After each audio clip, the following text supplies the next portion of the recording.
당신이 훔쳤잖아. 빨리 내놔. 며느리의 손이 공기를 가르며 시어머니의 목을 움켜잡았습니다. 날카로운 손톱이 파고들었고 순간 정적과 함께 정옥의 눈동자가 흔들렸죠. 그땐 아무도 몰랐습니다.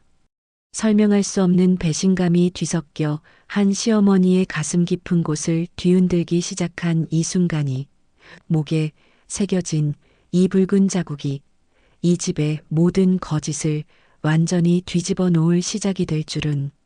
사연 시작 전 구독과 좋아요 눌러주시는 모든 분들 복 받으시고 어디서 듣고 계신지 알려주시면 반갑게 인사드릴게요. 주말 아침이었습니다. 창밖으로 햇살이 따뜻하게 내리쬐고 거실 식탁에는 김이 모락모락 피어오르는 된장찌개가 놓여 있었어요. 정옥은 평소처럼 아침을 차려놓고 가족들을 기다렸죠. 현수가 먼저 자리에 앉았고 뒤이어 설인이 화장을 마친 얼굴로 나타났습니다. 언뜻 보기엔 평범한 일요일 아침이었어요. 하지만 공기 중에는 알 수 없는 긴장감이 흐르고 있었죠. 설이는 식탁에 앉자마자 핸드폰만 들여다보고 있었습니다.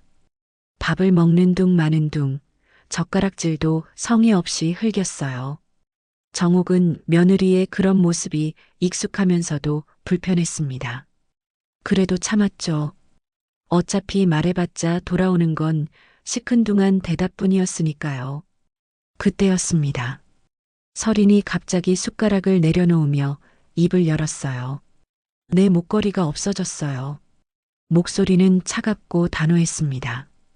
정옥은 국을 뜨던 손을 멈추고 며느리를 바라봤죠. 현수도 고개를 들었습니다. 무슨 목걸이? 현수가 물었지만 설이는 대답하지 않았어요. 그녀의 시선은 이미 정옥을 향하고 있었죠. 날카롭고 의심 가득한 눈빛이었습니다. 며칠 전에 제 방 청소하셨죠? 설인의 질문이 공격처럼 느껴졌습니다. 정옥은 가슴이 철렁 내려앉는 걸 느꼈어요. 하지만 잘못한 게 없었기에 침착하게 대답했죠. 청소는 했지만 손 뗀 건 없어. 내 물건은 건드리지도 않았어. 그런데 왜 없어진 거예요? 분명히 화장대 위에 놨는데. 설인의 목소리가 점점 날카로워졌습니다. 정옥은 억울함이 치밀었지만 꾹 참았어요. 그런데 설인의 시선이 천천히 아래로 내려가더니 정옥의 목에 멈췄죠. 그 순간 정옥은 본능적으로 무언가 잘못되고 있다는 걸 느꼈습니다. 지금 어머님이 하고 계신 거, 그거 제 거 아니에요? 설인이 자리에서 벌떡 일어서며 말했어요. 정옥은 깜짝 놀라 자신의 목을 만졌습니다. 그녀가 하고 있던 건 오래전부터 자신이 아끼던 은목걸이였죠. 싸구려도 아니고 친정 언니에게 받은 소중한 물건이었어요. 이건 내 거야. 내가 언제부터 했는지 아니? 정옥의 목소리가 떨렸습니다. 하지만 설이는 듣지 않았어요. 아니, 듣지 않으려는 것처럼 보였죠. 그녀는 정옥을 향해 한 걸음 다가왔습니다. 확인 좀 하자니까요. 제 건지 어머님 건지. 설이나, 이게 무슨 짓이야? 현수가 당황해서 말렸지만 설인의 손은 이미 정옥의 목을 향하고 있었어요. 설인이 거칠게 목걸이를 붙잡았죠. 정옥이 깜짝 놀라 뒤로 물러서려 했지만 설인의 손은 더 강하게 목을 조여왔습니다. 이게 뭐 하는 짓이야? 정옥이 소리쳤지만 설인은 놓지 않았어요. 오히려 더 세게 잡아당겼죠. 정옥은 숨이 막혔습니다. 그 순간 설인의 손톱이 정옥의 목을 핥히고 지나갔어요. 따끔한 통증이 목덜미를 타고 올라왔죠. 설인아. 현수가 달려와 설인의 팔을 잡아 떼어냈습니다. 설인은 뒤로 휘청거리며 물러났고 정옥은 목을 감싸며 헐떡였어요. 손으로 만져보니 축축한 감촉이 느껴졌죠. 피가 난 건 아니었지만 붉은 자국이 선명하게 남은 게 분명했습니다. 어머니, 괜찮으세요? 현수가 다급하게 물었지만 정욱은 대답할 수가 없었어요. 목이 따갑고 가슴이 답답했죠. 무엇보다 억울했습니다. 자신이 뭘 잘못했다고 이런 취급을 받아야 하는지 도무지 이해할 수 없었어요. 서리는 숨을 몰아쉬며 냉소를 띤 얼굴로 말했습니다. 도둑이 아니라면 화낼 이유 없잖아요. 그렇게 억울하면 증명해 보세요. 그 말은 정욱의 가슴에 비수처럼 꽂혔어요. 도둑. 그 단어가 귓가에 맴돌았죠. 정욱은 아무 말도 하지 못한 채 자리에서 일어났습니다. 현수가 뭔가 말하려 했지만 정욱은 고개를 저으며 방으로 향했어요. 방문을 닫고 나서야 정욱은 무너졌습니다. 거울 앞에 섰죠. 목에는 붉은 자국이 세 줄기나 선명하게 남아 있었어요. 손톱 자국이었습니다. 정욱은 떨리는 손으로 그 자국을 쓸어내렸죠. 하지만 지워지지 않았어요. 내가 훔치지도 않은 걸 훔쳤다 하네. 중얼거리는 목소리는 떨렸습니다. 눈가가 뜨거웠어요. 눈물이 나올 것 같았지만 참았죠. 울면 진 것 같았으니까요. 정욱은 거울 속 자신을 바라보며 다짐했습니다. 나는 잘못한 게 없어. 절대 없어. 하지만 그 다짐은 공허하게 울렸어요. 방 밖에서는 현수와 서린이 낮은 목소리로 대화하는 소리가 들렸죠. 정욱은 귀를 막고 침대에 앉았습니다. 목이 쓰라렸어요. 마음은 그보다 더 아팠죠. 다음 날 아침이었습니다. 정욱은 밤새 뒤척이다 겨우 잠이 들었는데 새벽같이 눈이 떠졌어요. 목이 아팠죠. 화장실 거울을 보니 어젯밤의 자국이 더 선명해진 것 같았습니다. 붉은 줄이 3개, 마치 누군가 증거를 새긴 것처럼 또렷했어요. 거실로 나가니 서린이 벌써 출근 준비를 하고 있었습니다. 화장대 앞에 앉아 파운데이션을 두드리고 립스틱을 바르고 향수를 뿌렸죠. 평소보다 훨씬 공을 들이는 모습이었어요. 정욱은 멀찍이 서서 그 모습을 지켜봤습니다. 저렇게까지 꾸미고 병원에 가나? 의문이 들었지만 애써 외면했어요. 그런데 서린이 액세서리 케이스를 열더니 귀걸이를 고르기 시작했습니다. 하나를 끼웠다 빼고 또 다른 걸 끼웠다 빼고 마치 누군가를 만나러 가는 사람처럼 신중했죠. 정욱은 참지 못하고 입을 열었습니다. 요즘은 출근이 아니라 데이트 나가는 것 같네. 서린의 손이 잠시 멈췄어요. 거울 너머로 정욱을 쏘아보더니 차갑게 대꾸했죠. 학회 출장 준비 중이에요. 복잡해요. 학회? 정욱이 되물었지만 서린은 더 이상 대답하지 않았습니다. 가방을 챙겨 들고 현관으로 향했어요. 그때 현수가 방에서 나오며 물었죠. 학회? 간호사도 해외 학회가? 서린은 신발을 신으며 짜증 섞인 목소리로 대답했습니다. 이번엔 특별 케이스예요. 병원에서 선발된 거라고요. 왜 다들 꼬치꼬치 캐물어요? 문이 쾅 닫혔어요. 정욱과 현수는 서로를 마주봤습니다. 현수는 어깨를 으쓱했죠. 요즘 스트레스 받나 봐요. 내버려둬요. 하지만 정욱은 석연치 않았습니다. 학회 출장이라는 말이 자꾸 걸렸어요. 간호사가 해외 학회에 가는 게 흔한 일인가? 정욱은 잘 몰랐지만 뭔가 이상하다는 느낌만은 확실했죠. 그날 저녁 정욱은 설거지를 하다가 식탁 위에 놓인 택배 상자를 발견했습니다. 작은 박스였는데 뜯어진 흔적이 있었어요. 궁금해서 들여다봤죠. 안에는 여행용 파우치와 작은 화장품들이 담겨 있었습니다. 그리고 그 옆에는 여권용 사진이 2장 놓여 있었어요. 정욱의 심장이 쿵 내려앉았습니다. 진짜로 어딘가 나가려는 거구나. 손이 떨렸어요. 학회 출장이 사실이라면 회사에서 준비해 줄 텐데 왜 본인이 직접 이런 걸 사는 걸까요? 정욱은 그 사진을 집어들었습니다. 서린의 얼굴이 환하게 웃고 있었죠. 여권 사진치곤 표정이 너무 밝았어요. 마치 설레는 여행을 앞둔 사람처럼. 정옥은 핸드폰을 꺼내 복심에게 전화를 걸었습니다. 신호음이 몇 번 울리더니 복심의 밝은 목소리가 들렸어요. 정옥아. 무슨 일이야? 복심아, 나 너한테 물어볼 게 있어. 정옥의 목소리는 떨리고 있었습니다. 복심은 단번에 눈치챘죠. 무슨 일 있어? 목소리가 왜 그래? 며느리가 해외 출장 간다는데. 학회래. 그런데 이상한 게 간호사가 해외 학회를 가나? 복심은 잠시 생각하더니 대답했습니다. 글쎄, 나도 잘은 모르겠는데. 근데 너 왜 그렇게 의심해? 혹시 또 뭐 있어? 정욱은 망설였어요. 말해야 할까, 말지 말아야 할까? 그런데 가슴속에 쌓인 게 너무 많았습니다. 결국 입을 열었죠. 목걸이 일로 싸운 거 있잖아. 근데 요즘 며느리 행동이 더 이상해. 맨날 화장하고 향수 뿌리고 출근이 아니라 어디 놀러 가는 것 같아. 그래. 복심의 목소리가 진지해졌어요. 그럼 한번 알아봐. 내가 미용실에서 소문 좀 들어볼게. 며느리 병원 어디라고? 피부과. 알았어.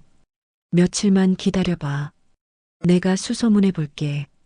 전화를 끊고 나서도 정옥은 한참 동안 멍하니 앉아 있었습니다. 식탁 위에 여권 사진이 자꾸 눈에 들어왔어요. 서린의 환한 미소가 묘하게 불편했죠. 밤이 깊어졌습니다. 현수는 먼저 잠들었고 정옥은 침대에 누웠지만 잠이 오지 않았어요. 목이 쓰라렸습니다. 손으로 자국을 쓸어봤죠. 아직도 따끔거렸어요. 괜히 의심하는 걸까? 복심의 말이 떠올랐습니다. 괜히 의심하면 싸움만 커져. 하지만 정옥은 알고 있었어요. 이건 단순한 의심이 아니라는 걸. 뭔가 잘못되고 있다는 걸. 그 느낌이 자꾸 가슴을 짓눌렀습니다. 그날 밤 정옥은 꿈을 꿨어요. 서린이 웃으며 어딘가로 떠나는 꿈이었죠. 그리고 정옥은 그 뒷모습을 바라보며 아무 말도 하지 못했습니다. 꿈속에서도 목이 아팠어요. 다음 날 아침 정옥은 다시 거울을 봤습니다. 자국은 여전했죠. 그리고 그 자국을 보며 다짐했습니다. 나는 이대로 있을 수 없어. 진실을 알아야 해. 복심에게서 연락이 올 때까지 기다리기로 했어요. 그동안 정옥은 며느리의 행동을 조용히 지켜보기로 했습니다. 서린이 무엇을 숨기고 있는지, 왜 그렇게 급하게 어딘가로 떠나려 하는지, 정옥은 반드시 알아낼 거예요. 거울 속 자신의 눈빛이 예전과 달라져 있었습니다. 더 이상 당하기만 하는 사람이 아니었죠. 며칠이 흘렀습니다. 정옥은 여전히 목에 자국을 가리며 지냈어요. 밖에 나갈 때마다 스카프를 둘렀죠. 사람들이 물어볼까봐 두려웠습니다. 집안에서도 거울을 볼 때마다 그 붉은 줄이 눈에 들어왔어요. 조금씩 옅어지고는 있었지만 완전히 사라지지는 않았죠. 그날 오후 복심이 김치를 들고 찾아왔습니다.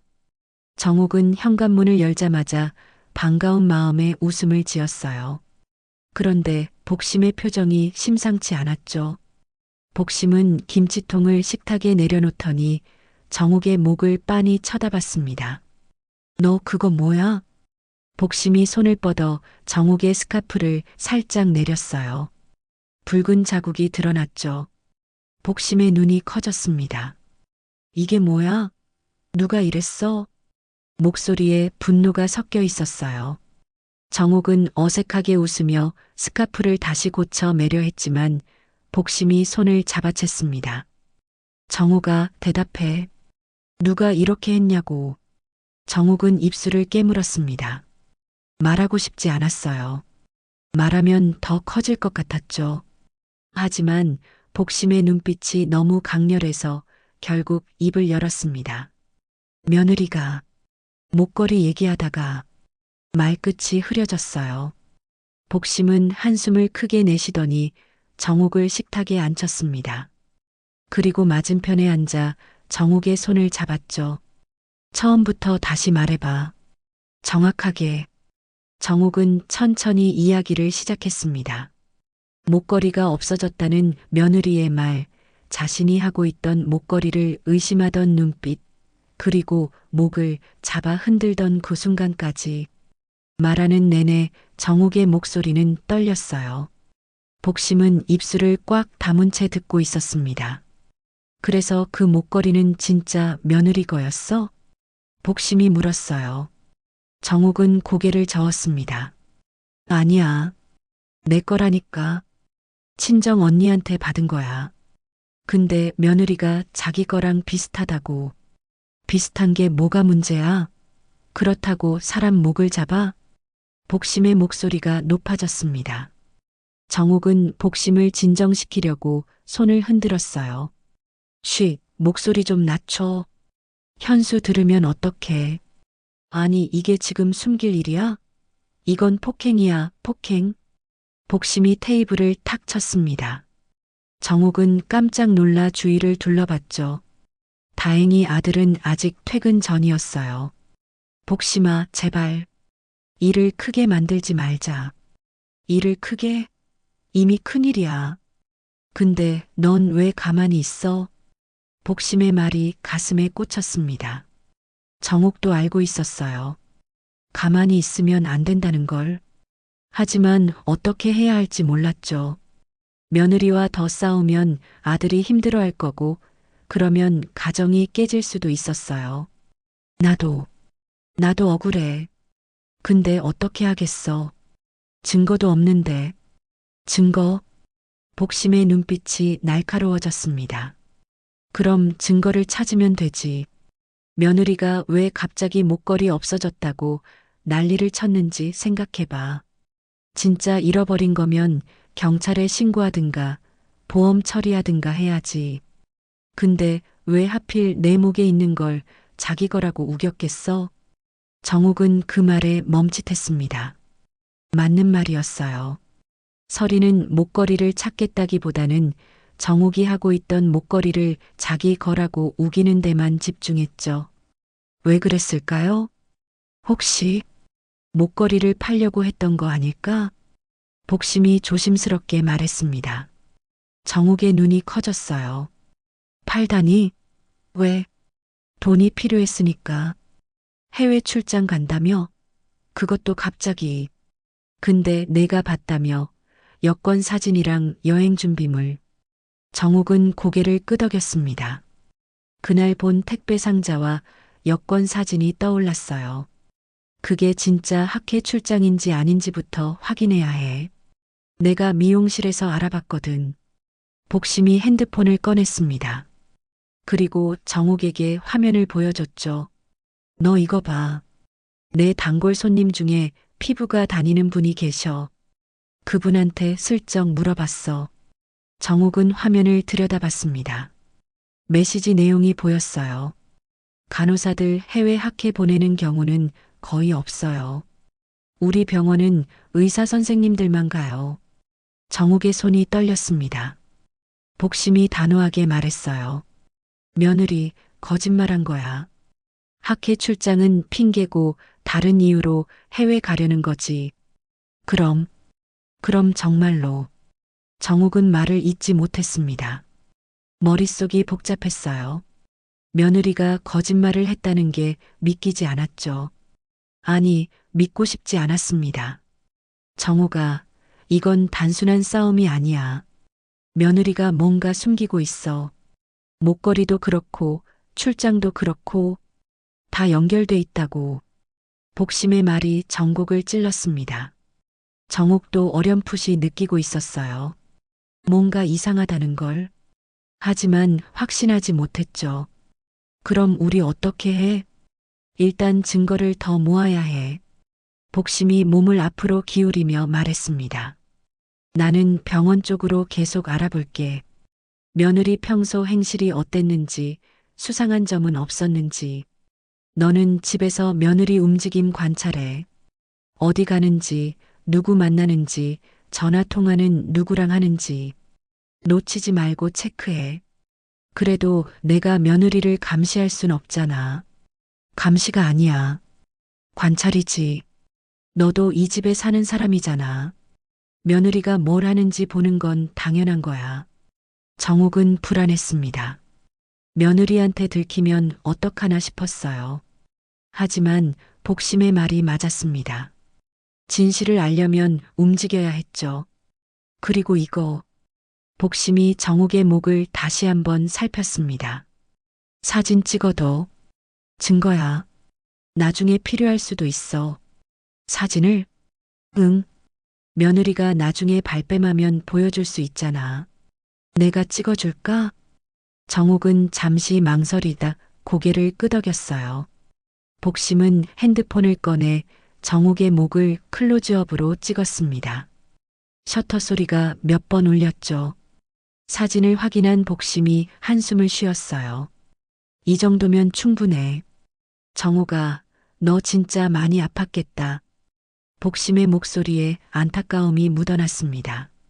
정옥은 눈시울이 뜨거워졌어요. 누군가 자신의 편이 되어준다는 게 이렇게 고마울 줄 몰랐죠. 고마워, 복심아. 뭘? 우린 친구잖아. 친구 힘들 때 도와주는 거 당연한 거지. 복심이 정옥의 손을 꽉 잡았습니다. 그 손이 따뜻했어요. 정옥은 그제야 조금 안심이 됐습니다. 혼자가 아니라는 생각이 들었죠. 진실은 늦게라도 찾아와. 우리가 끌어내자. 며느리가 뭘 숨기고 있든 반드시 밝혀낼 거야. 복심의 말에는 확신이 담겨 있었습니다. 정옥은 고개를 끄덕였어요. 이제 더 이상 참고만 있을 수 없었습니다. 진실을 알아야 했어요. 자신이 도둑이 아니라는 걸, 억울하게 누명을 쓴 거라는 걸 증명해야 했죠. 복심이 돌아간 뒤 정옥은 거울 앞에 섰습니다. 목의 자국을 다시 한번 만져봤어요. 아직도 따끔거렸습니다. 하지만 이제는 이 자국이 두렵지 않았어요. 오히려 증거처럼 느껴졌죠. 며느리의 거짓을 밝혀낼 증거. 정옥은 깊게 숨을 들이마셨습니다. 그리고 다짐했어요. 이제 시작이야. 진실을 반드시 찾아낼 거야. 며칠이 또 흘렀습니다. 정옥은 복심과 약속한 대로 며느리의 행동을 조용히 관찰하기 시작했어요. 설이는 여전히 아침 일찍 나가고 밤늦게 들어왔죠. 화장도 전보다 더 진하게 했고 향수 냄새도 더 강했습니다. 정옥은 그런 며느리의 모습을 보며 가슴이 답답했어요. 뭔가 잘못되고 있다는 느낌이 점점 더 강해졌죠. 그날은 평일 오후였습니다. 정옥은 저녁장을 보러 나가기로 했어요. 현수가 좋아하는 고등어를 사려고 했죠. 가방을 들고 현관문을 나섰는데 엘리베이터 앞에서 문득 생각이 났습니다. 지갑을 안 챙겼다는 걸요. 아이고, 깜빡했네. 정옥은 다시 집으로 돌아왔어요. 현관문을 조용히 열었습니다. 그런데 거실에서 목소리가 들렸죠. 설인의 목소리였어요.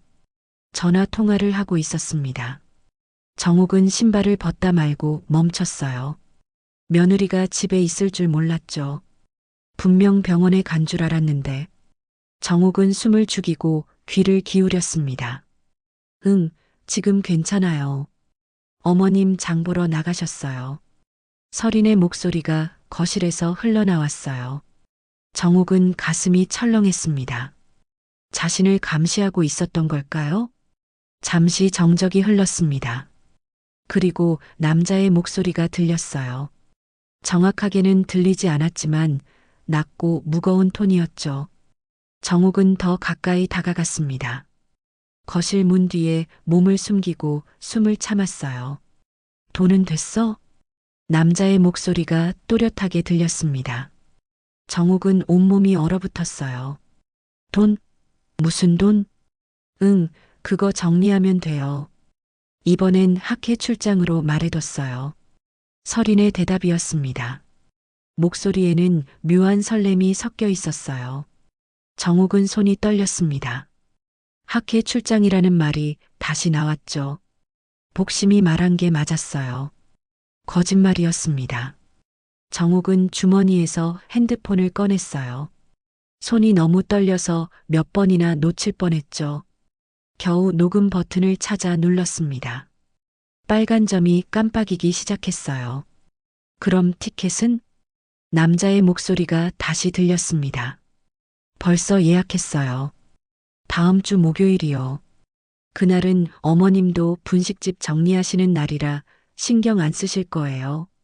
서린의 말에 정옥은 입술을 깨물었습니다.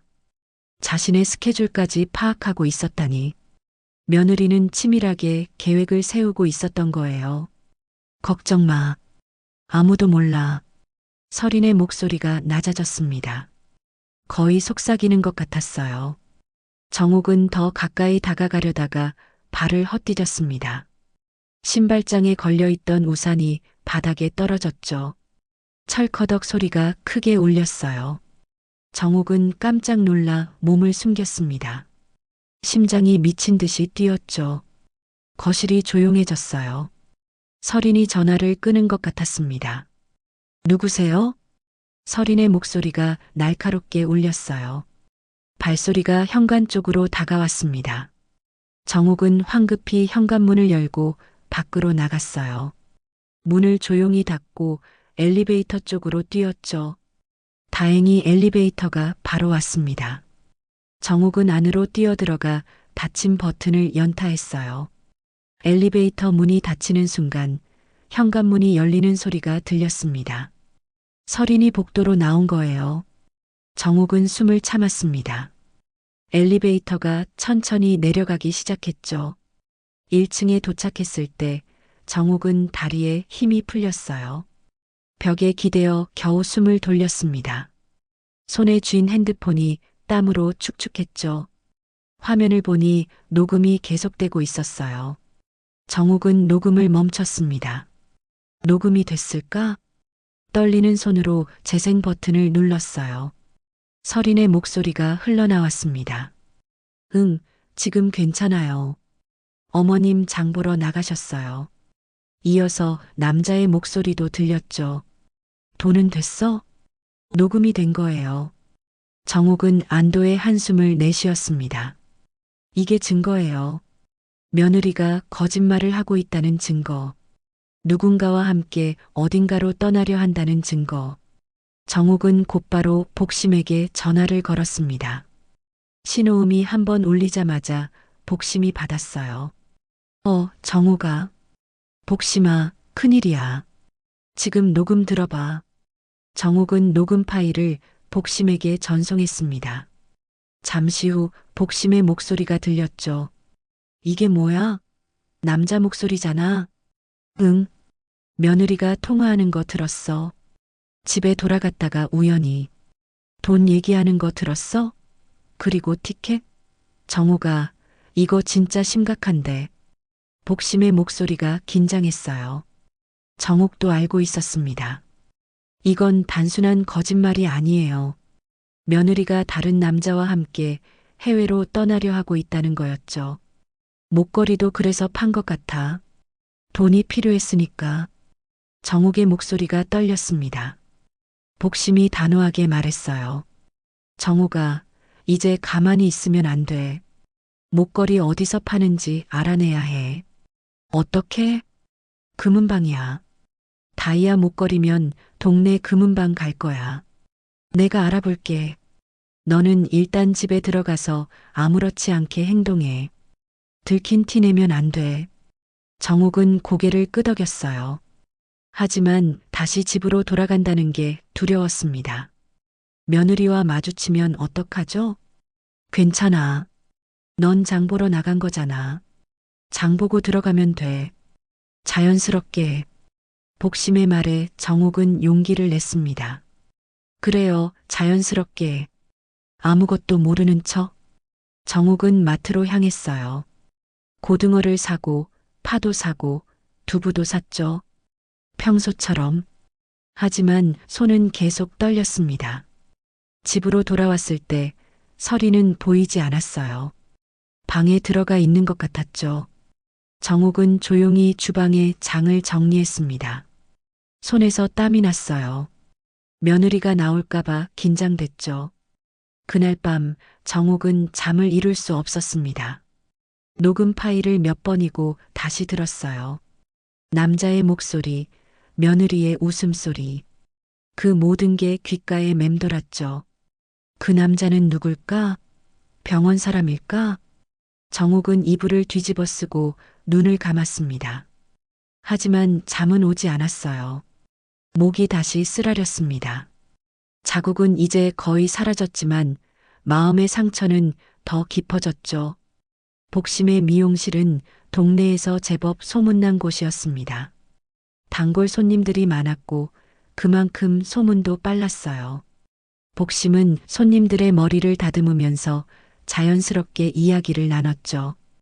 그렇게 동네의 모든 소식이 이 미용실을 거쳐갔습니다. 그날 오후 복심은 평소보다 더 신경을 곤두세우고 있었어요. 정욱에게서 녹음 파일을 받은 뒤로 잠을 제대로 못 잤죠. 며느리가 불륜을 저지르고 있다는 게 거의 확실해 보였습니다. 이제 필요한 건 결정적인 증거였어요. 문이 열리며 손님이 들어왔습니다.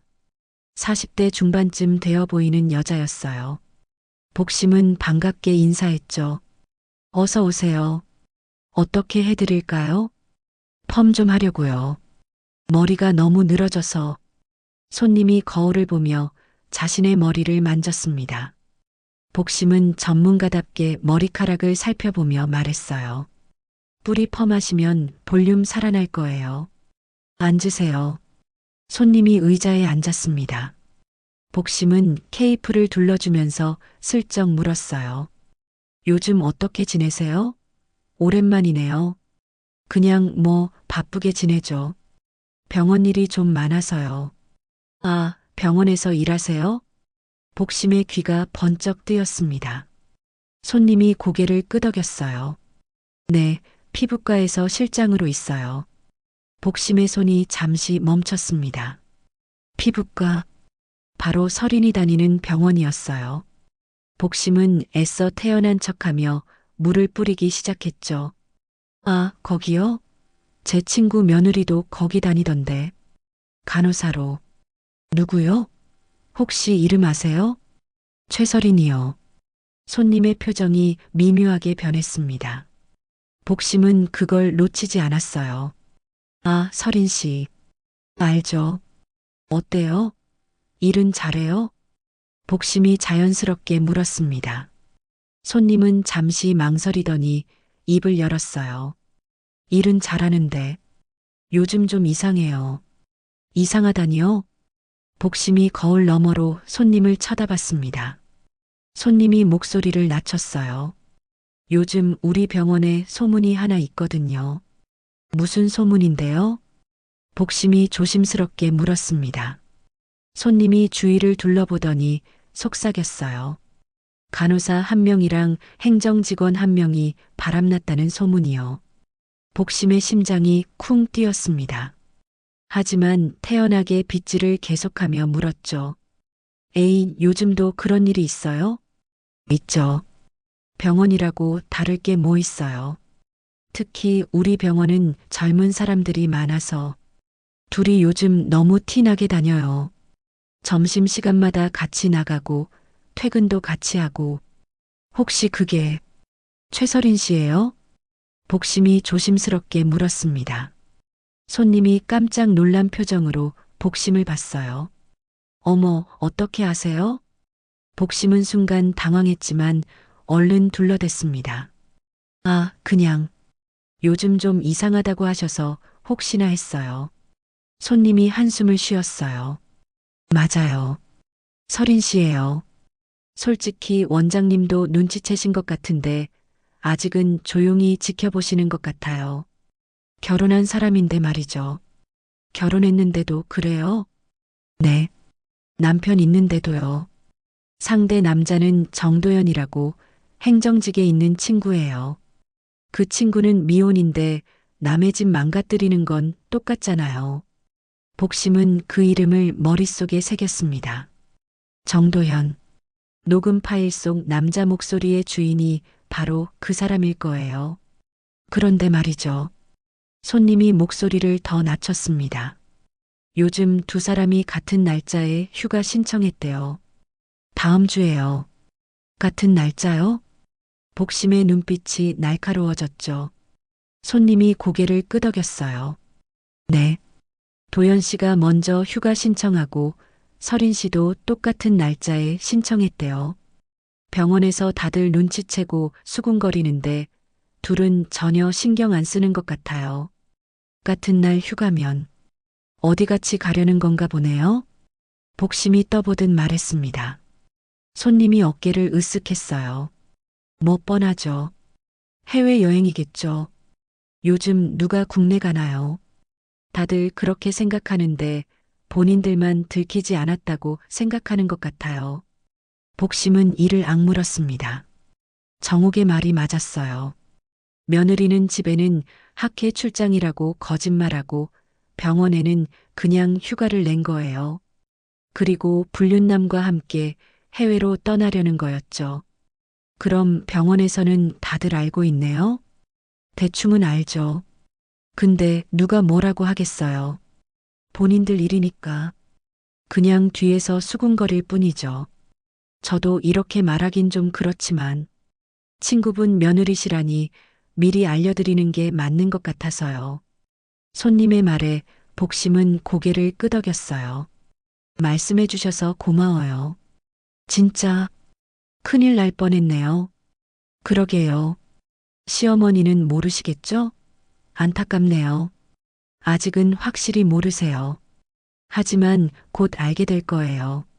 복심의 목소리가 단호했습니다. 손님은 복심의 표정을 보고 더 이상 묻지 않았어요. 미용실에는 잠시 침묵이 흘렀죠. 드라이기 소리만 윙윙거렸습니다. 펌이 끝나고 손님이 돌아간 뒤 복심은 곧바로 정욱에게 전화를 걸었어요. 신호음이 2번 울리자 정욱이 받았습니다. 여보세요? 정우가 나야. 확실해. 며느리 불륜 맞아. 복심의 목소리가 떨렸어요.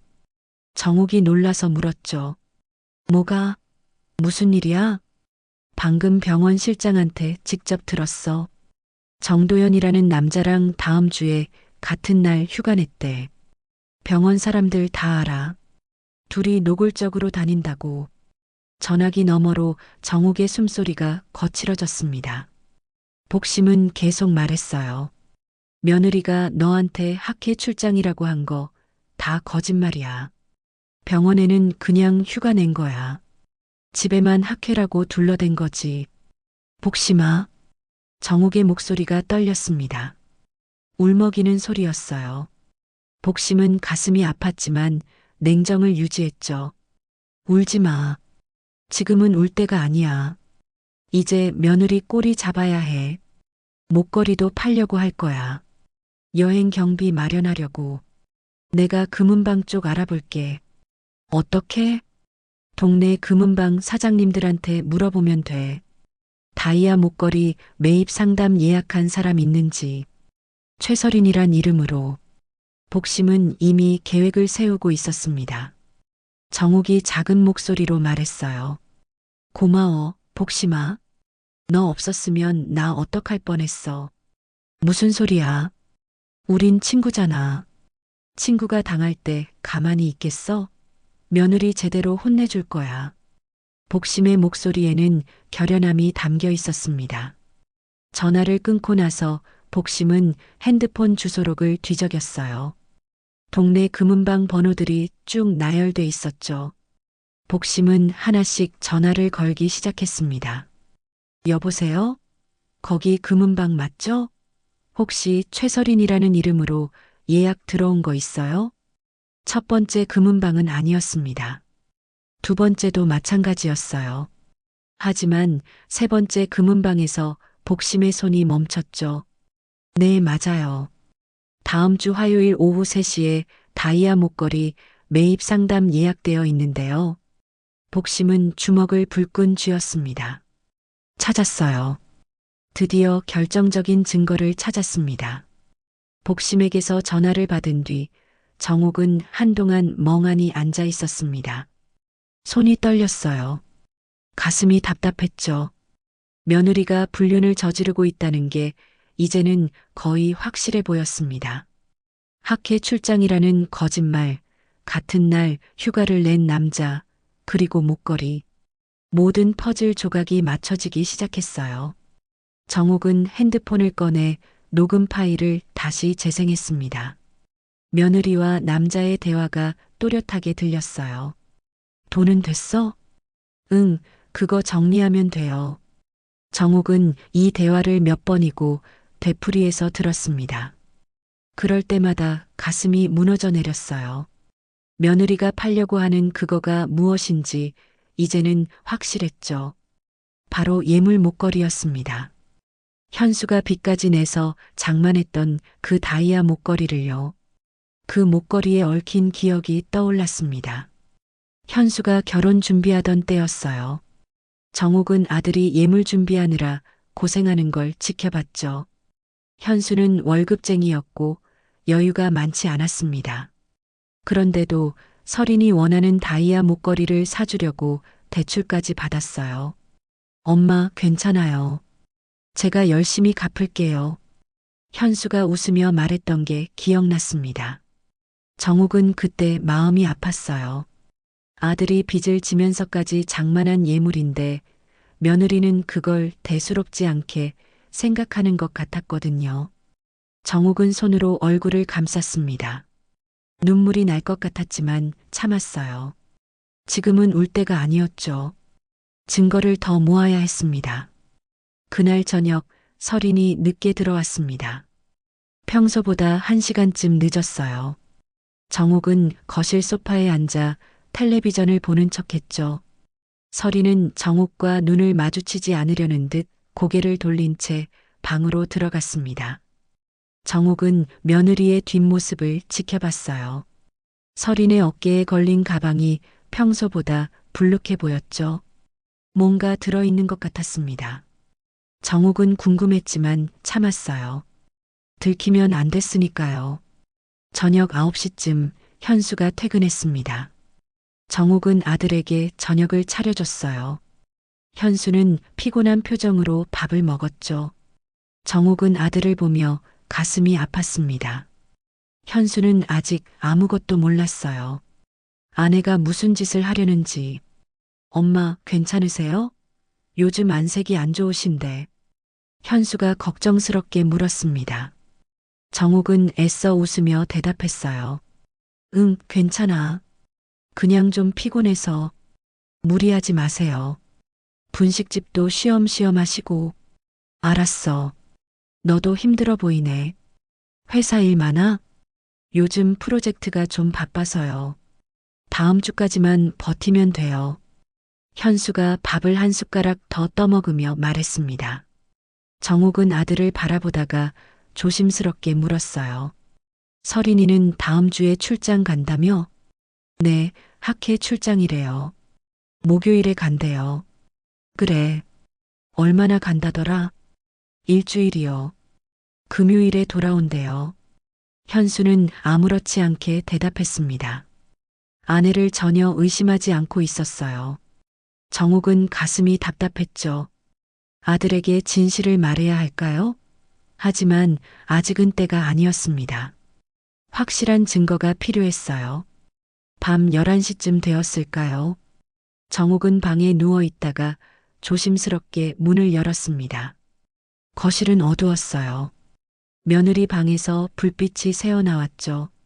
정옥은 발소리를 죽이며 며느리 방 쪽으로 다가갔습니다. 방문이 살짝 열려 있었어요. 틈 사이로 며느리의 모습이 보였습니다. 설이는 침대 위에 여러 가지 물건을 펼쳐놓고 있었어요. 옷가지, 화장품, 그리고 여권. 정옥은 숨을 죽였습니다. 설인이 핸드폰을 들고 통화를 시작했어요. 목소리를 낮추고 있었지만 정옥의 귀에는 또렷하게 들렸죠. 응, 짐 다 쌌어. 그쪽은? 잠시 침묵이 흘렀습니다. 상대방이 뭔가 말하는 모양이었어요. 걱정 마. 아무도 몰라. 어머님은 그날 분식집 가시니까 신경 안 쓰실 거야. 정욱의 손이 떨렸습니다. 자신의 일정까지 파악하고 있다니. 며느리는 치밀하게 계획을 세우고 있었던 거예요. 티켓은 이메일로 받았지? 나도 확인했어. 목요일 오전 10시 비행기. 목요일. 바로 다음 주였습니다. 정욱은 그 날짜를 머릿속에 새겼어요. 목걸이? 그거 화요일에 처리할 거야. 금은방 예약해뒀어. 정욱의 심장이 쿵 내려앉았습니다. 화요일. 며느리는 정말로 예물 목걸이를 팔려고 하고 있었던 겁니다. 얼마 나올지 모르겠지만 다이아니까 괜찮을 거야. 그 돈이면 충분하지. 서린의 목소리에는 기대감이 묻어났어요. 정욱은 입술을 깨물었습니다. 현수가 얼마나 고생해서 마련한 돈인데 그걸 불륜 여행비로 쓰겠다니. 응, 일주일이면 돼. 길게 가면 의심받으니까. 학회 출장이라고 했으니까 딱 일주일만. 서린이 작게 웃었어요. 그 웃음소리가 정욱의 가슴을 찔렀습니다. 며느리는 가족을 배신하면서도 즐거워하고 있었던 거예요. 걱정 마. 다 계획대로 될 거야. 우리 재밌게 놀다 오자. 서린의 말에 정욱은 더 이상 듣고 있을 수 없었습니다. 조용히 뒷걸음질 쳐서 자신의 방으로 돌아왔어요. 문을 닫고 침대에 주저앉았죠. 온몸이 떨렸습니다. 정욱은 핸드폰을 꺼내 복심에게 문자를 보냈습니다. 통화하기엔 목소리가 떨릴 것 같았거든요. 복심아, 며느리 다음 주 목요일 오전 10시 비행기래. 화요일에 목걸이 팔고 일주일 여행 간대. 다 들었어. 문자를 보내고 나서 정욱은 핸드폰을 꽉 쥐었습니다. 눈물이 핑 돌았어요. 분노와 배신감, 그리고 슬픔이 한꺼번에 밀려왔죠. 얼마 지나지 않아 복심에게서 답장이 왔습니다. 정우가 진정해. 이제 다 알았어. 내가 내일 금은방 알아볼게. 어디서 파는지 찾아낼 거야. 정욱은 문자를 몇 번이고 읽었어요. 복심의 말이 맞았습니다. 이제는 확실한 증거를 잡아야 했어요. 며느리가 거짓말쟁이고 예물을 몰래 팔아 불륜 여행을 가려 한다는 걸 증명해야 했죠. 다음 날 아침 정욱은 일찍 일어났습니다. 거울을 보니 눈이 퉁퉁 부어 있었어요. 밤새 잠을 못 잤거든요. 세수를 하고 거실로 나갔죠. 서리는 이미 출근 준비를 하고 있었습니다.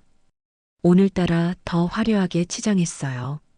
새로 산 듯한 옷을 입고 립스틱도 진하게 발랐죠. 정욱은 그런 며느리를 물끄러미 바라봤습니다. 일찍 나가네. 정욱이 말을 걸었어요. 서리는 거울을 보며 귀걸이를 끼면서 대답했죠. 오늘 바빠서요. 요즘 맨날 바쁘구나. 출장 준비하느라. 정욱이 떠보듯 물었습니다. 서린의 손이 잠깐 멈칫했어요. 하지만 곧 태연하게 대꾸했죠. 네, 뭐. 준비할 게 많아서요. 언제 떠난다고? 다음 주 목요일이요. 서린의 대답이 담담했습니다. 거짓말을 하는 것 같지 않은 태도였어요. 정욱은 속으로 비웃었습니다.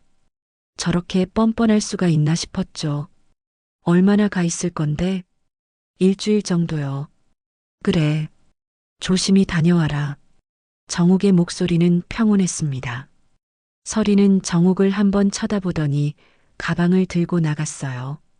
현관문이 닫히는 소리가 들렸죠. 정욱은 그제야 주먹을 풀었습니다.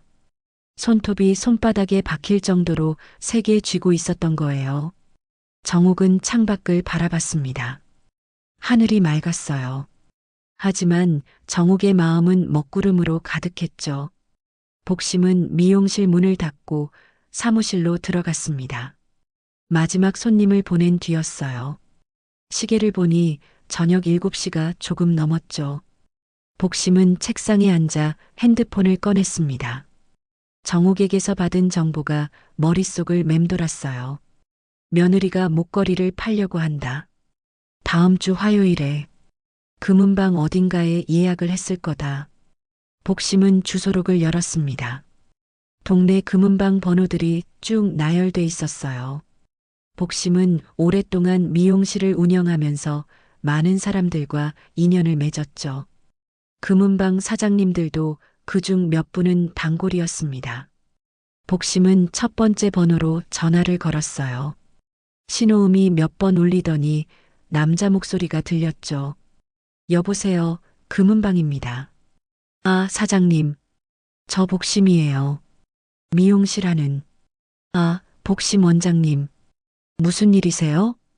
혹시 요청 하나 드려도 될까요? 최설인이라는 이름으로 예약 들어온 거 있나요? 최설인요? 잠시만요. 전화 너머로 종이 넘기는 소리가 들렸습니다. 잠시 후 사장님이 대답했어요. 아니요, 여기는 없는데요. 그렇군요.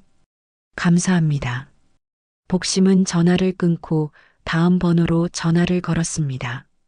두 번째 금은방이었어요. 여보세요, 금빛 금은방입니다. 안녕하세요. 혹시 최설인이라는 이름으로 예약 있나요? 최설인이요? 아니요, 저희는 없는데요. 알겠습니다. 감사합니다. 복심은 한숨을 쉬었습니다. 동네에 금은방이 생각보다 많았어요.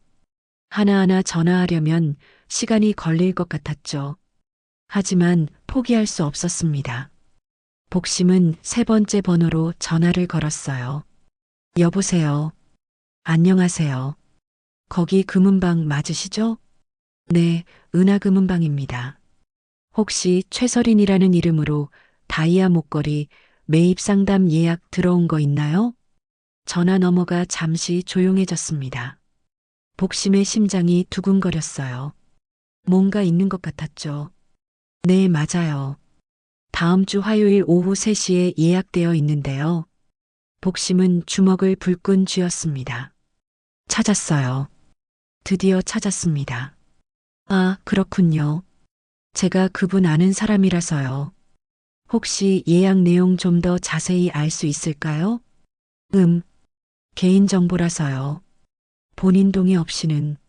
아, 물론이죠. 이해합니다. 그럼 화요일 오후 3시 예약만 확인됐다는 거죠? 네, 맞습니다. 다이아 목걸이 매입 상담이요. 감사합니다. 많은 도움이 됐어요. 복심은 전화를 끊고 곧바로 정욱에게 전화를 걸었습니다. 신호음이 2번 울리자 정욱이 받았어요. 여보세요? 정욱아, 나야. 찾았어. 뭘? 금은방. 은하금은방이야. 다음 주 화요일 오후 3시에 최설인 이름으로 다이아 목걸이 매입 상담 예약되어 있대. 전화 너머로 정욱의 숨소리가 거칠어졌습니다. 복심은 계속 말했어요. 이제 확실해. 며느리가 예물 목걸이 팔려고 하는 거 맞아. 여행 경비 마련하려고. 복심아. 정욱의 목소리가 떨렸습니다. 복심은 단호하게 말했죠. 정욱아, 들어봐. 우리 화요일에 그 금은방 가야 해. 며느리가 오기 전에 먼저 가 있는 거야.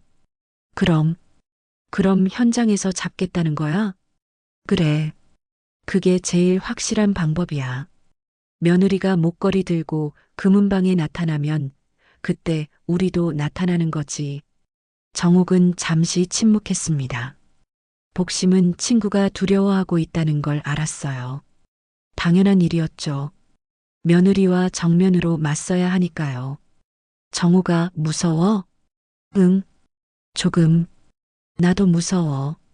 근데 이렇게라도 안 하면 며느리 계속 거짓말하고 살 거야. 현수도 모른 채로. 그게 맞아? 아니지. 그럼 용기 내야지. 우리가 해야 할 일이야. 복심의 말에 힘이 실렸습니다. 정욱도 마음을 굳힌 것 같았어요. 알았어. 가자. 화요일에. 그래. 2시 반쯤 만나자. 금은방 근처 카페에서 거기서 며느리 올 때까지 기다리는 거야.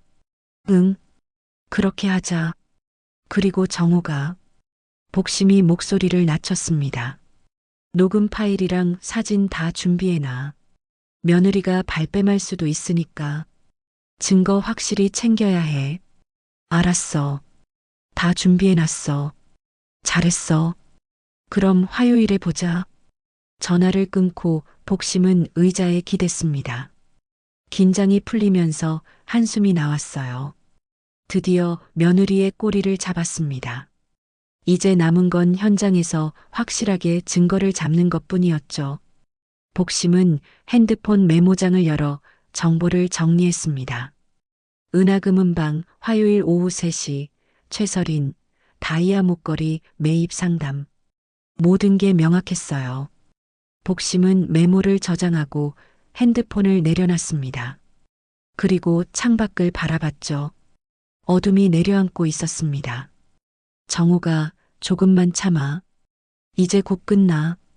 복심은 속으로 중얼거렸습니다. 친구를 위해 할 수 있는 일을 다 하고 있었어요. 며느리의 거짓말을 밝히고 정욱의 억울함을 풀어주는 것. 그게 복심이 해야 할 일이었죠. 그날 밤 복심은 집에 돌아가서도 잠을 이루지 못했습니다. 머릿속으로 화요일 시나리오를 몇 번이고 그렸어요. 며느리가 금은방에 도착하면 어떻게 말할지, 며느리가 발뺌하면 어떻게 대응할지, 모든 걸 준비했죠. 다음 날 아침, 복심은 정욱에게 문자를 보냈습니다. 정우가 잘 잤어? 나 어젯밤에 생각해봤는데 혹시 며느리랑 같이 오는 사람 있을 수도 있어. 그 남자, 정도현. 조심해야 해. 얼마 지나지 않아 정욱에게서 답장이 왔어요. 그럴 수도 있겠다. 그럼 더 확실한 증거네. 둘이 같이 온다는 게. 그렇지. 두려워하지 마. 우리가 이긴다. 복심은 문자를 보내고 미용실 문을 열었습니다. 오늘도 손님들이 올 거예요. 하지만 복심의 머릿속은 온통 화요일 생각뿐이었죠. 며느리를 현장에서 잡는 그날. 복심은 그날을 손꼽아 기다렸습니다. 화요일이 밝았습니다. 정욱은 새벽부터 잠을 설쳤어요. 시계를 보니 아침 6시였죠. 창밖은 아직 어두웠습니다. 정욱은 침대에서 일어나 거울 앞에 섰어요. 얼굴이 창백했죠. 오늘 드디어 며느리의 거짓말을 현장에서 잡을 거예요. 아침 식사 시간이었습니다. 설이는 평소보다 더 신경 써서 옷을 입고 나왔어요. 검은색 원피스에 핸드백을 들고 있었죠. 화장도 진했습니다. 정욱은 며느리를 물끄러미 바라봤어요.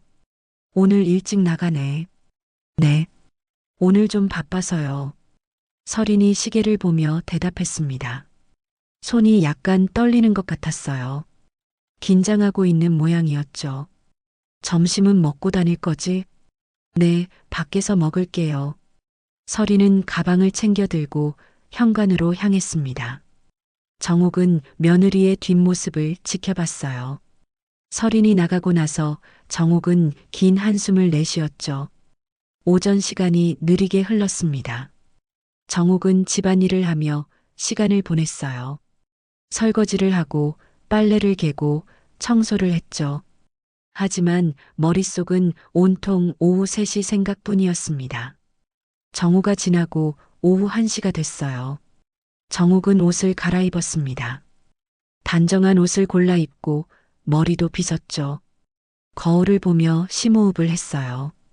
할 수 있어. 반드시 해야 해. 스스로에게 다짐하며 집을 나섰습니다. 2시 반에 복심과 만나기로 했거든요. 은하금은방 근처 카페에 도착하니 복심이 이미 와 있었습니다. 창가 자리에 앉아 금은방 쪽을 지켜보고 있었어요. 정욱이 다가가자 복심이 손을 흔들었죠. 왔구나. 앉아. 정욱은 복심 맞은편에 앉았어요. 복심이 따뜻한 차를 한 잔 밀어줬습니다. 마셔. 긴장 풀어. 고마워. 정욱은 차를 한 모금 마셨습니다. 하지만 목으로 넘어가지 않았어요. 입안이 바짝 말라 있었거든요. 정우가 녹음 파일이랑 사진 다 가져왔지? 응, 여기 있어. 정욱이 핸드폰을 꺼내 보여줬습니다. 복심이 고개를 끄덕였어요. 좋아. 며느리가 발 뺄 구멍 없게 확실히 해야 해. 두 사람은 카페 창가에 앉아 금은방을 지켜봤습니다. 2시 40분이 지났어요. 5분, 10분이 흘렀죠. 정욱의 심장이 점점 빨리 뛰었습니다. 2시 55분쯤 복심이 정욱의 팔을 톡 쳤어요. 저기, 복심이 가리킨 곳을 보니 설인이 걸어오고 있었습니다. 그런데 혼자가 아니었어요. 옆에 남자가 함께 있었죠. 정욱의 심장이 쿵 내려앉았습니다. 저 남자가, 응, 정도연이야. 둘이 같이 오네. 복심이 낮게 말했습니다.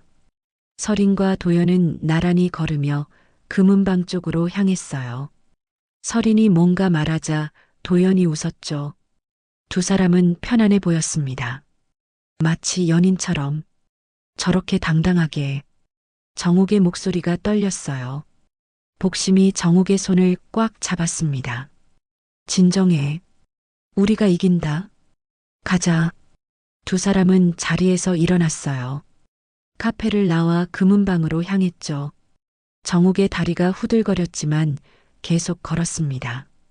금은방 문 앞에서 정욱은 잠시 멈췄어요. 유리문 너머로 설인과 도연이 보였죠. 주인과 이야기를 나누고 있었습니다. 들어가자. 복심이 먼저 문을 열었어요. 벨소리가 딸랑거렸습니다. 설인과 도연이 놀라서 뒤를 돌아봤어요. 설인의 얼굴이 순식간에 하얗게 질렸죠. 어머님? 설인의 목소리가 떨렸습니다. 손에 들고 있던 검은 케이스를 황급히 가방에 넣으려 했어요. 하지만 너무 늦었죠. 정욱은 답았습니다. 뭐하러 왔니? 정욱이 물었습니다. 목소리는 차갑고 단호했어요. 설인은 입술을 달싹거리며 대답하지 못했죠. 금은방 주인이 상황을 파악하지 못한 채 물었습니다. 최설인 고객님 맞으시죠? 오후 3시 예약하신. 네, 맞습니다. 복심이 대신 대답했어요. 그리고 주인을 바라보며 말했죠. 다이아 목걸이 매입 상담 예약이었죠? 네, 맞는데요. 주인이 고개를 끄덕였습니다. 정욱은 며느리를 향해 한 걸음 다가갔어요. 그 목걸이 어디서 났니? 어머님, 이건. 대답해. 어디서 났냐고. 정욱의 목소리가 높아졌습니다. 설이는 고개를 떨구었어요. 옆에 서 있던 도연이 불편한 표정으로 말했죠. 저는 그냥 같이 온 거예요. 설인 씨가 혼자 오기 힘들다고 해서. 당신은 누군데? 복심이 날카롭게 물었습니다. 도연이 당황하며 대답했어요. 저는 병원 동료입니다. 동료? 복심이 비웃듯 말했습니다. 동료가 같은 날 휴가 내서 금은방까지 따라와 목걸이 팔러. 도연의 얼굴이 붉어졌어요. 설이는 여전히 고개를 숙인 채 아무 말도 하지 못했죠. 설이나. 정욱이 며느리의 이름을 불렀습니다. 그 목걸이 현수가 너한테 준 예물이지? 설인이 고개를 들었어요. 눈가가 붉어져 있었습니다. 형편이 좀 어려워서요. 그래서 팔려고. 형편이 어려워? 정욱이 되물었습니다. 그럼 남편한테 말하지.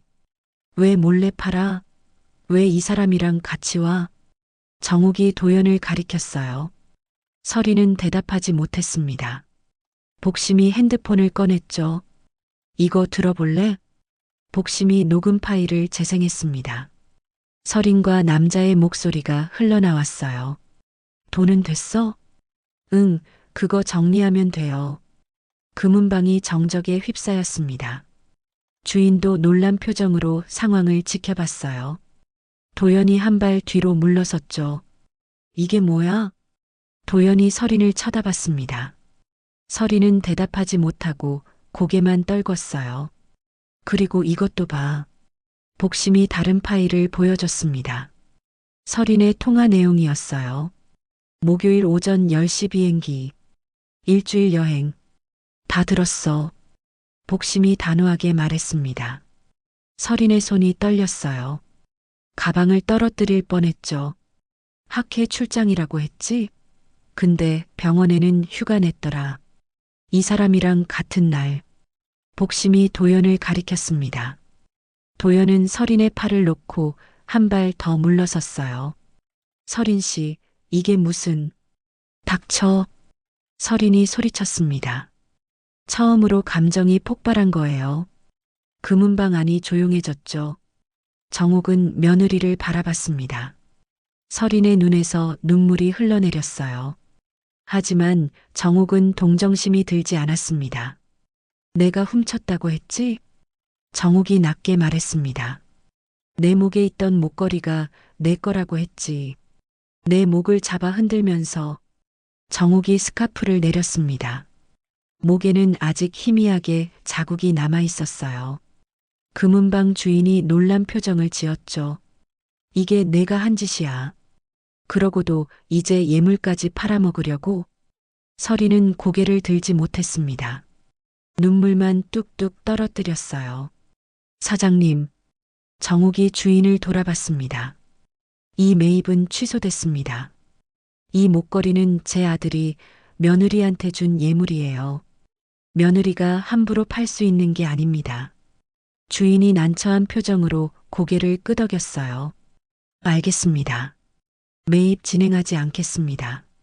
복심이 서린을 향해 말했습니다. 목걸이 내놔. 시어머니한테. 서린은 떨리는 손으로 가방에서 검은 케이스를 꺼냈어요. 케이스를 열자 다이아 목걸이가 반짝였죠. 정욱은 그 목걸이를 받아들었습니다. 손이 떨렸어요. 금은방 안은 무거운 침묵에 휩싸였습니다. 정욱은 손에 든 목걸이를 내려다봤어요. 다이아가 차갑게 빛났죠.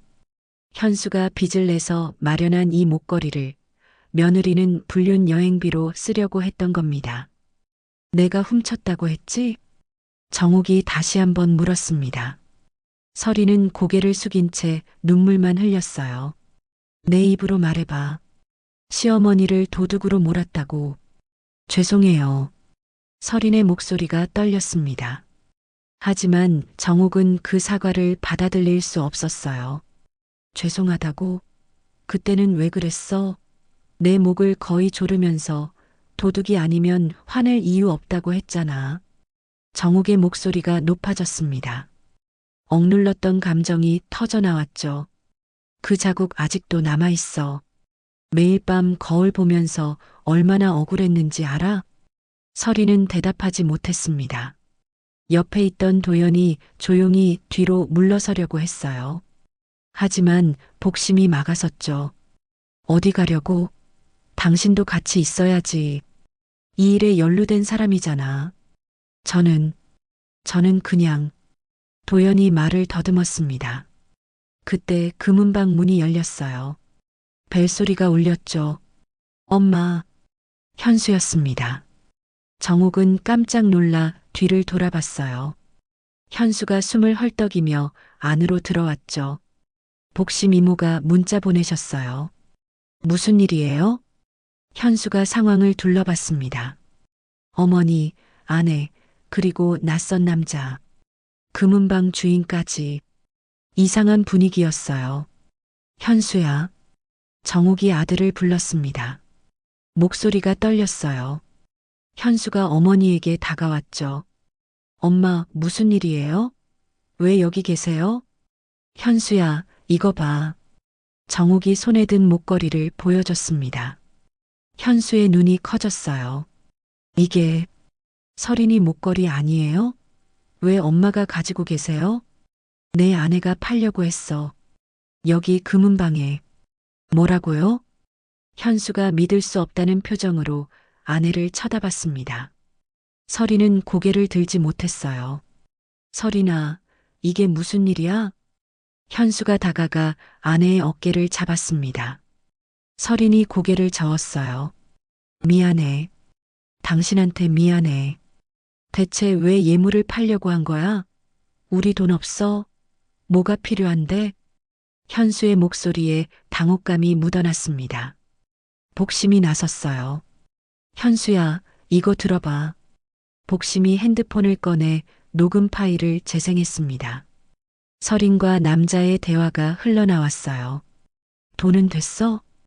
응, 그거 정리하면 돼요. 현수의 얼굴이 굳어졌습니다. 복심이 계속 재생했어요. 티켓은 이메일로 받았지? 목요일 오전 10시 비행기. 목걸이? 그거 화요일에 처리할 거야. 녹음이 끝나고 현수는 아내를 물끄러미 바라봤습니다. 얼굴에서 핏기가 가셨어요. 설인아, 이게 뭐야? 당신. 설인이 떨리는 목소리로 말을 꺼냈습니다. 하지만 현수는 한 발 뒤로 물러섰어요. 학회 출장 간다며? 목요일에? 맞아. 근데 병원에는 휴가 냈더라. 복심이 덧붙였습니다. 현수가 복심을 쳐다봤어요. 휴가요? 학회가 아니라? 응. 그리고 이 사람. 복심이 도연을 가리켰습니다. 정도현. 내 아내랑 같은 병원 다니는 행정직원. 같은 날 휴가 냈어. 현수의 시선이 도연에게로 향했습니다. 도연은 고개를 숙였어요. 현수의 주먹이 떨렸죠. 당신이 누구야? 현수의 목소리가 낮게 깔렸습니다. 도연은 대답하지 못했어요. 현수가 한 걸음 다가갔죠. 내 아내랑 무슨 사이야? 저는 대답 못해? 현수의 목소리가 높아졌습니다. 정욱이 아들의 팔을 잡았어요. 현수야, 진정해. 엄마, 놔주세요. 이 사람이 대체 누군데 우리 아내랑 금은방까지 같이 온 거예요? 현수가 설인을 돌아봤습니다. 설인아, 설명해. 지금 당장. 설인은 눈물을 흘리며 고개를 저었어요. 말을 할 수 없다는 표정이었죠. 현수가 비틀거렸습니다. 그럼 진짜야? 너희 둘이. 현수는 말을 잇지 못했습니다. 복심이 핸드폰을 다시 꺼냈어요. 현수야, 미안하지만 이것도 봐야 해. 복심이 정욱의 목 사진을 보여줬습니다. 붉은 자국이 선명한 사진이었어요. 현수의 눈이 커졌죠. 이게 뭐예요? 내 아내가 엄마 목을 잡고 흔든 거야.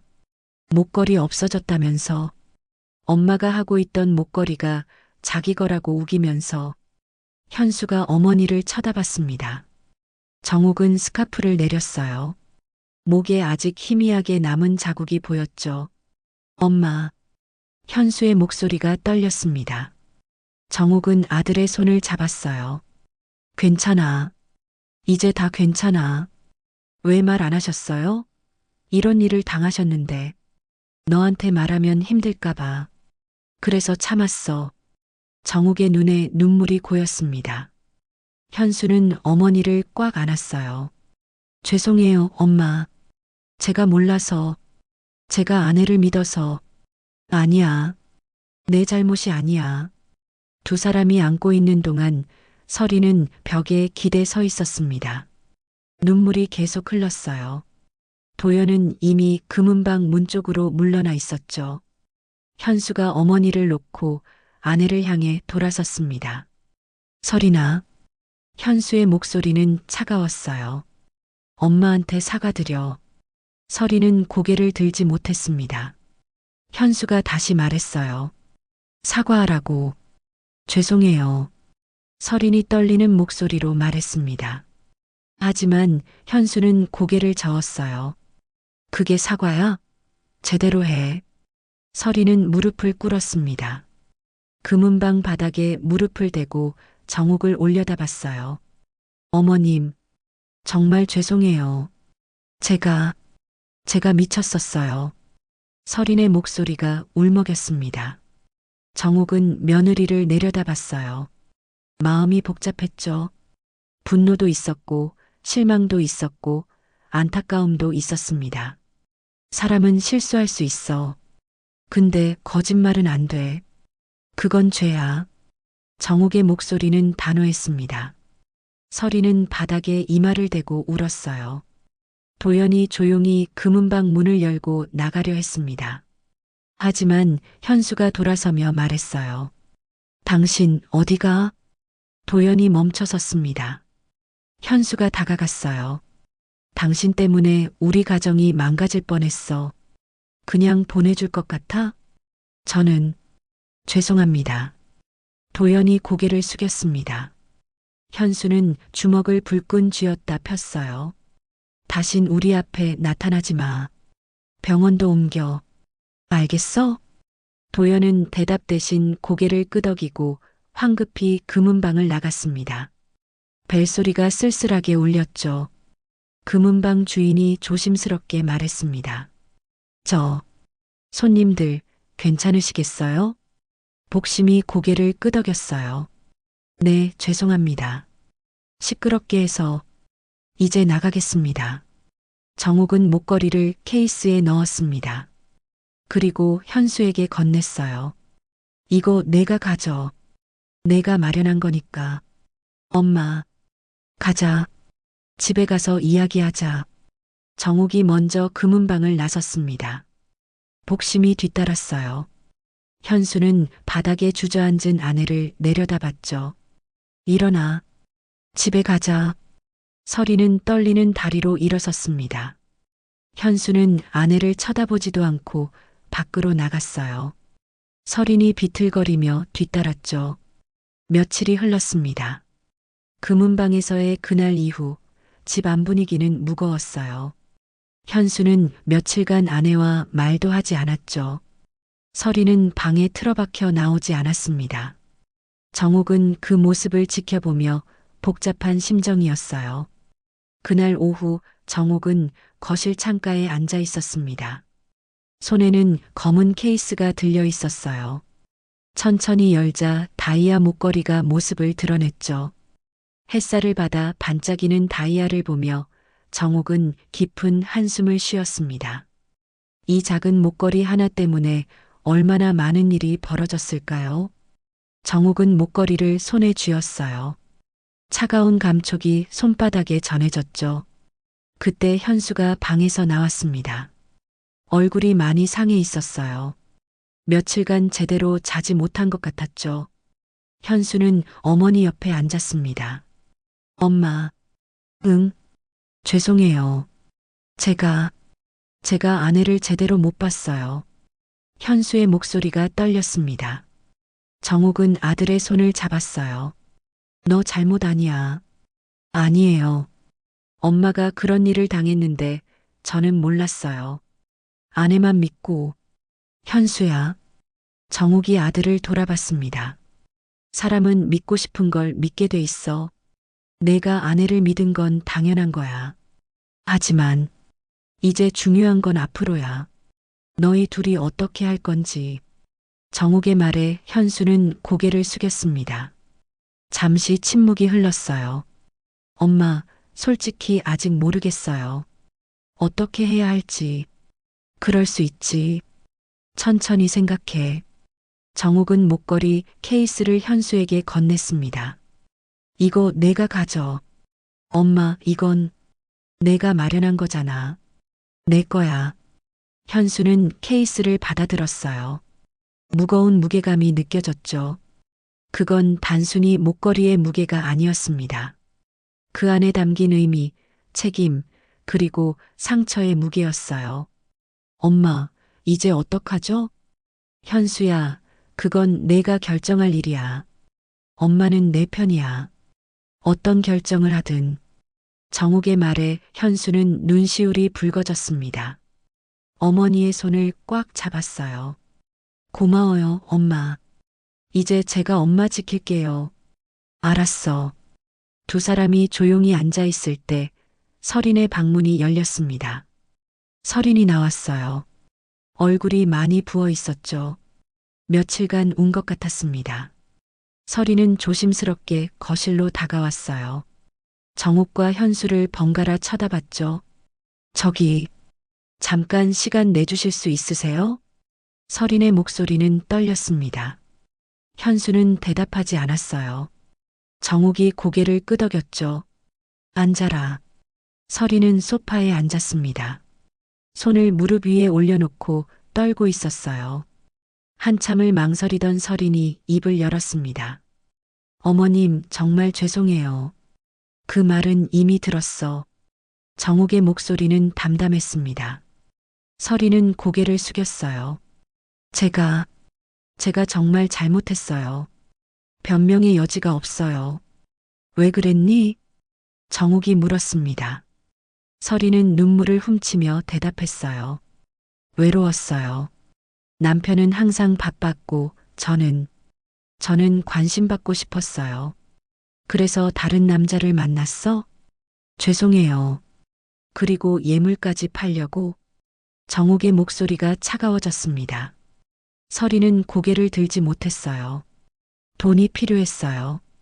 그 사람이랑 여행 가려고. 남편 빚내서 장만한 거 알면서. 서린은 대답하지 못했습니다. 현수가 옆에서 주먹을 쥐었어요. 정옥은 며느리를 똑바로 쳐다봤죠. 서린아, 내가 제일 화가 나는 건 그게 아니야. 내 목을 잡고 도둑 취급한 거. 그게 제일 용서가 안 돼. 정옥의 목소리에 힘이 실렸습니다. 서린의 얼굴이 창백해졌어요. 목걸이가 없어졌다고 했을 때 난 내가 진짜 잃어버렸다고 생각했어. 그래서 같이 찾아주려고 했지. 근데 넌 날 의심했어.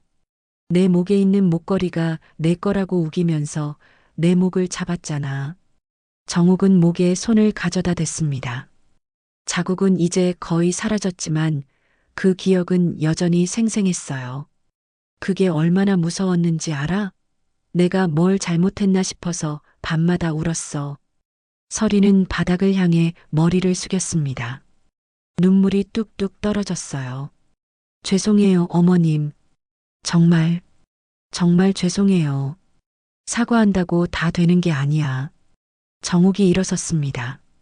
창가로 가서 밖을 내다봤어요. 하늘에 노을이 지고 있었죠. 실내는 한순간에 무너져. 하지만 다시 쌓는 데는 오래 걸려. 정옥의 말에 서린은 고개를 끄덕였습니다. 현수가 아내를 쳐다봤어요. 서린아, 응, 우리 좀 떨어져 있자. 나도 생각 좀 해야겠어.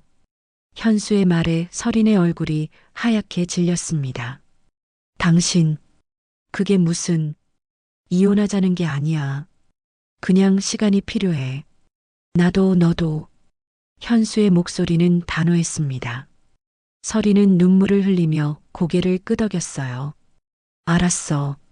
제가 친정에 가 있을게. 그래. 서린은 자리에서 일어났습니다. 방으로 들어가 짐을 꾸리기 시작했어요. 정옥은 그 모습을 지켜봤죠. 1시간쯤 지나서 서린이 가방을 들고 나왔습니다. 현관으로 향하다가 정옥 앞에 섰어요. 어머님, 응, 정말 죄송해요. 용서해 주세요. 서린이 깊게 허리를 숙였습니다. 정옥은 며느리를 내려다봤어요. 미운 마음도 있었지만 동시에 안타까운 마음도 들었죠. 가서 반성해. 그리고 생각해봐. 내가 정말 원하는 게 뭔지. 네. 서린은 고개를 들고 현수를 쳐다봤습니다. 현수는 창밖을 보고 있었어요. 서린은 더 이상 말하지 않고 집을 나갔죠. 문이 닫히는 소리가 들렸습니다. 거실이 조용해졌어요. 정옥과 현수만 남았죠. 한참을 침묵이 흘렀습니다. 엄마, 제가 잘한 걸까요? 현수가 물었습니다. 정옥은 아들 곁으로 가서 어깨에 손을 올렸어요. 잘했어. 지금은 시간이 필요해. 너한테도 서린이한테도. 엄마는 용서하실 수 있어요? 정옥은 잠시 생각했습니다. 솔직히 아직은 잘 모르겠었어요. 하지만 한 가지는 확실했죠. 언젠가는 지금 당장은 아니지만 언젠가는. 현수가 고개를 끄덕였습니다. 정옥은 목걸이 케이스를 집어들었어요. 이건 돈보다 무거운 거야. 네, 실례야. 이 목걸이는 그냥 다이아가 아니야. 너의 진심 서린이한테 주고 싶었던 마음이 담긴 거지. 근데 서린이는 그걸 돈으로만 봤어. 정옥은 목걸이를 상자에 다시 넣었습니다. 앞으로 누군가한테 뭔가를 줄 때는 그 마음을 알아줄 사람한테 줘야 해. 네, 엄마. 정옥은 케이스를 서랍에 넣었어요. 그리고 창밖을 바라봤죠. 노을이 더 붉게 물들어 있었습니다. 며칠 뒤 복심이 찾아왔습니다. 정옥은 복심과 함께 차를 마셨어요. 어때? 좀 괜찮아? 복심이 물었습니다. 정옥은 고개를 끄덕였어요. 응. 이제야 숨이 쉬어지네. 다행이다. 그동안 얼마나 힘들었어. 너 덕분이야. 내가 없었으면 어떡할 뻔했어. 무슨 소리야? 친구 당연한 거지. 두 사람은 마주보며 웃었습니다. 정옥의 얼굴에 평온함이 깃들었어요. 오랜만에 편안한 미소였죠. 창밖으로 저녁 해가 지고 있었습니다. 정옥은 그 노을을 바라보며 생각했어요. 힘든 시간이었지만 이제 끝났습니다. 진실을 밝혔고 억울함을 풀었죠. 앞으로 어떻게 될지는 모르겠지만 적어도 거짓 속에서 살지는 않을 거예요. 정옥의 눈빛에는 평온이 깃들어 있었습니다. 사라진 목걸이 하나로 시작된 이야기가 막을 내렸습니다. 정옥은 억울한 누명을 벗었고 며느리의 거짓말도 세상에 드러났죠. 하지만 이 이야기가 남긴 건 단순한 승리가 아니었습니다. 신뢰가 얼마나 쉽게 무너지는지, 그리고 그걸 되찾는데 얼마나 긴 시간이 필요한지를 보여줬죠. 현수와 설인의 앞날은 아직 불확실합니다. 하지만 적어도 이제는 거짓 위에 세워진 관계가 아니에요. 진실을 마주했고 각자 선택해야 할 시간을 갖게 됐죠. 정옥은 다시 평범한 일상으로 돌아갔습니다. 분식집을 운영하고 복심과 수다를 떨고 가끔 목에 자국이 있던 자리를 쓸어내리며 그날을 떠올리죠. 하지만 이제는 억울하지 않습니다. 진실을 밝혔으니까요. 세상에는 정옥처럼 억울한 누명을 쓰고 사는 사람들이 많습니다. 용기 내지 못해서, 증거가 없어서, 혹은 가족이 깨질까봐 두려워서 참고 사는 분들이죠. 하지만 기억하세요. 진실은 언젠가 드러납니다. 그리고 그 진실을 밝히는 건 때로는 용기 있는 한 사람의 결단에서 시작되죠. 오늘 이야기가 여러분께 작은 위로가 되었기를 바랍니다. 여러분의 구독과 좋아요는 더 많은 이야기를 전하는 힘이 됩니다. 다음 이야기에서 또 만나요.